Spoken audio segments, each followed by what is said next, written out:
Դերասան Սոս Սարգսյանի անունը կրող պետական համազգային թատրոնի նոր շենքի դռները բացվեցին արվեստասեր հանդիսատեսի առջև։ Շենքը նաև փուլային տարբերակով է հիմա բացումը իրականացվում։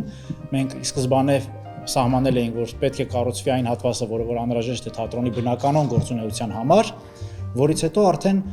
ժամանակի ընթացքում բարելավումներ տեղի կունենան նոր հագեցված տեխնիկայի ավելացումներ այլ հատվածներում։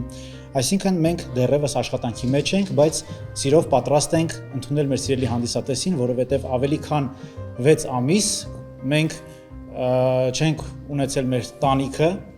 եւ շրջագայել ենք Հայաստանի եւ տարածքում եւ դուրս։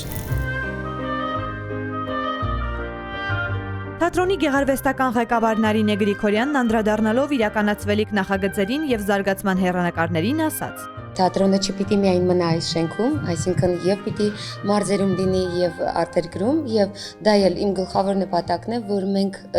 ես միշտ ասում եմ աշխարհի թատրոն պիտի դառնանք եւ նույնիսկ հրավիրյալ ռեժիսորները կամ դրամատուրգները, որոնց կանչում ենք, դրանք նորից մեր հայազգի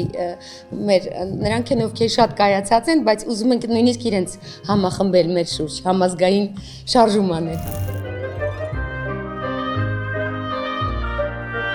Թատրոնի բացման կապակցությամբ այսօր կայանալու է Մորիս Մետերլինկի Սուրբ Անտոնիոսի հրաշքը ներկայացման առաջնախաղը, ազդարարելով թատրոնի ստեղծագործական նոր փուլի մեկնարկը։